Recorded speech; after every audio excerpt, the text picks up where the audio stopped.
Last few weeks we've been looking at the book of Jonah.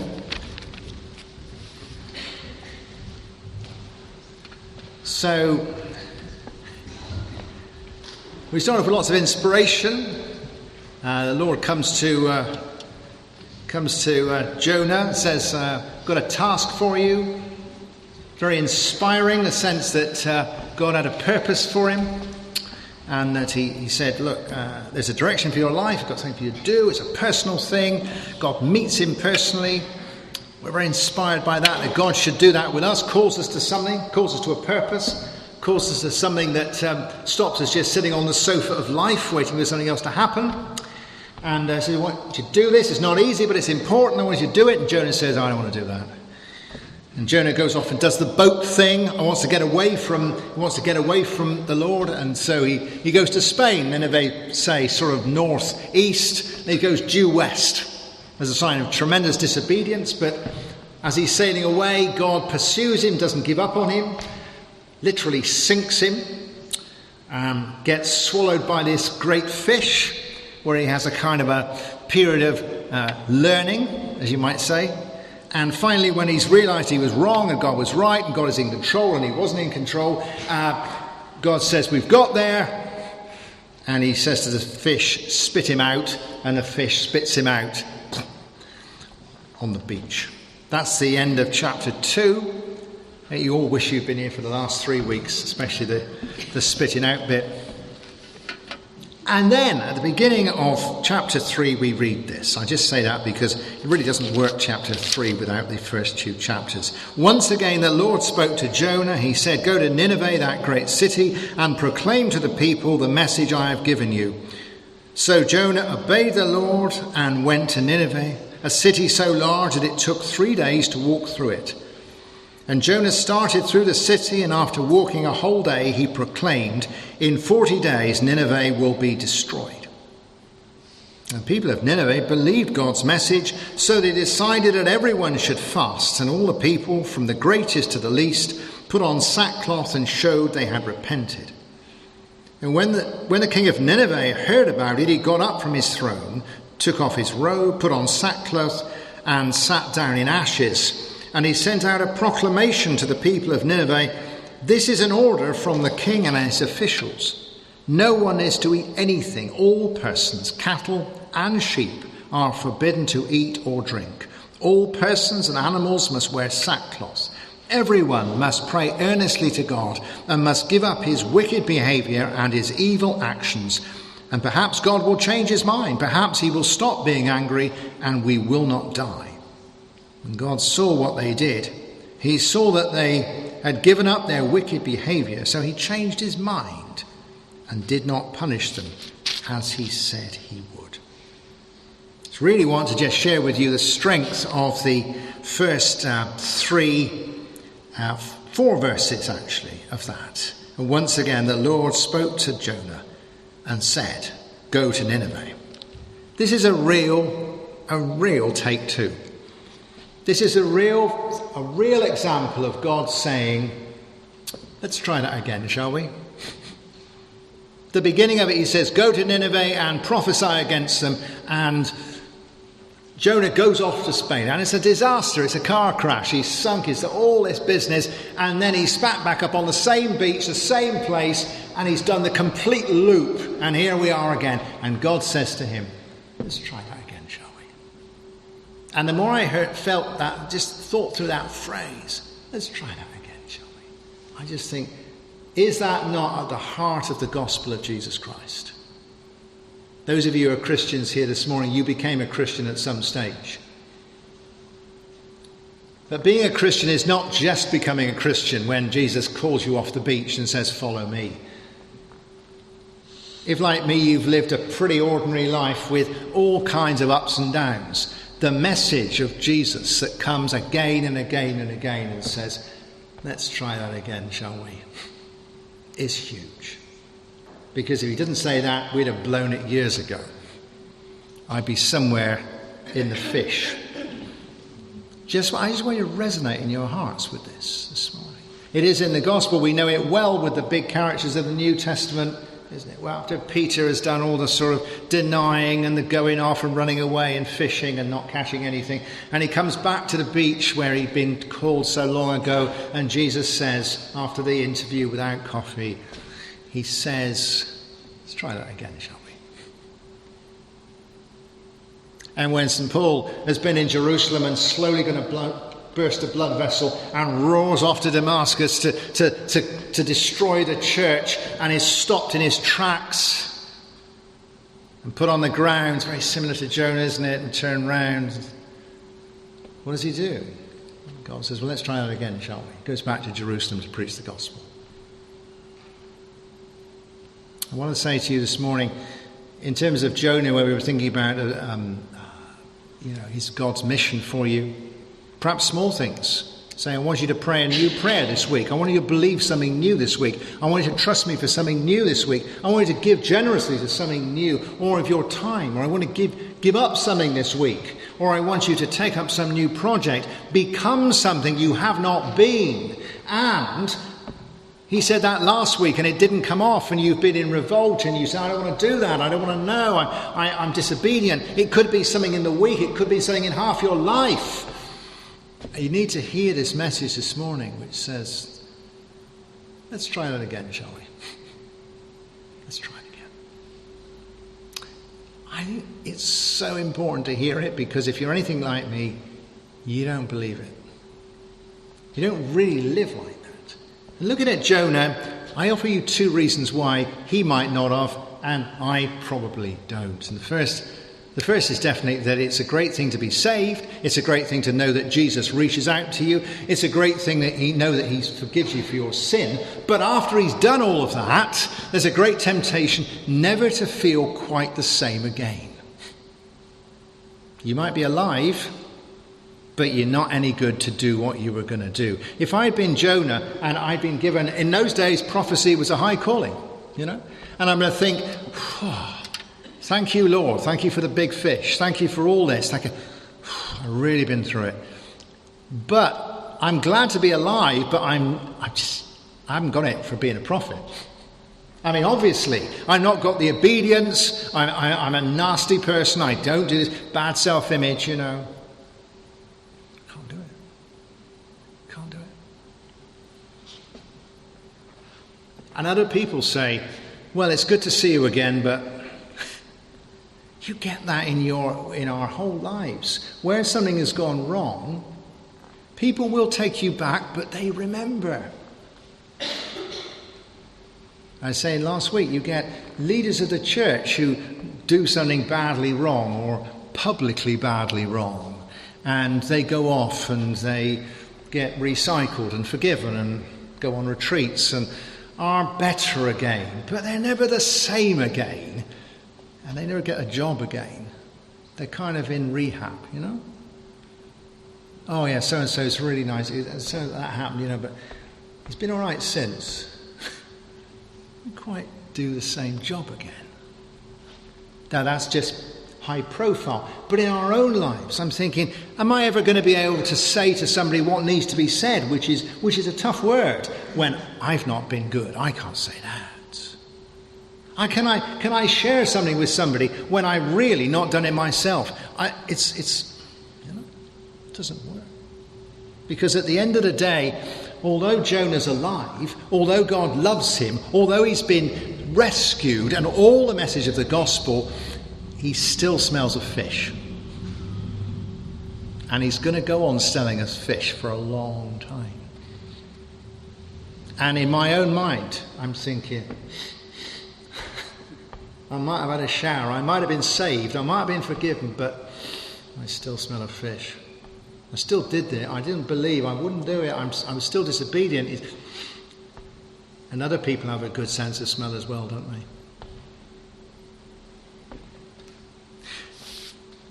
You've probably been watching the Olympics, some of you, watching sports you didn't know existed, and or at least only every 4 years. And I was just thinking about being in the Olympics, as you do, fantasy and gold medals and all this. And I don't know, one of those things where it's got lots of kit, props like pole vaulting or something like this, where they got all those stands and the big thing and the thing you fall into and the pole.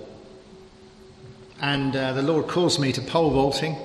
And I can just imagine it. I was going for, it's a car crash. We break the pole. We crash into the cross member that bends. You know, the two big high things, they fall inwards and puncture the thing that you're supposed to land on. And I finish up in the middle, cut, so there's blood, and all this sort of thing, you know. Everybody's like this. Oh, dear. It's a real Jonah moment, you know. But they're very nice about it. And they say, well, it's important that we all compete. You know, we all compete and all those sort of things. And they put up the things again, and they put the thing up, and they find another thing to fall into. And they got another pole, and they patch me up. And then the head coach comes and says, Alastair, you're a valued member of our team. We want you to feel part of things, but I think it would be better if you just watched. In the big scheme of things of discipleship, in making a difference to people's lives, in changing the world, when you keep on thinking, I'm disobedient, I don't do it, you think, best if I just watch. I've disqualified myself. I feel guilty about this or that or that or that. I'm just not up to it. Somebody else ought to do it.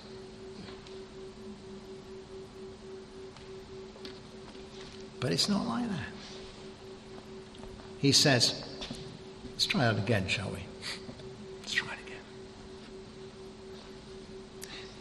I think the other reason, looking back, I'm doing a bit of psychoanalysis of Jonah, I know, but I think the second reason that Jonah may well feel that he's not going to do it is because really, I don't know how long he had in, let's say 3 days in the fish, let's say a couple of days for the boat and the storm, 1 day for recuperation on the beach. Let's say a week.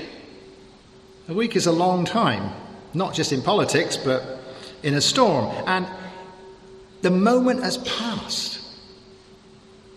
The sense of having missed his opportunity. I think I said to you a couple of weeks ago, or 3 weeks ago now, I think, there'd be a real sense in which God is pursuing Jonah, but you might have expected God to go on to Nineveh and use somebody else. After all, it's a great city, it's a pressing task, and you think, oh, God is going to crack on and do it with somebody else. And when you finish back up on the beach a week later, you're thinking, I have missed my opportunity. The window of opportunity is gone. That was then, now is now. And it's gone on. And it's true, in the Bible here, there's no sense in which this is not sort of some Disney thing which brings him back exactly to where he was and time stood still.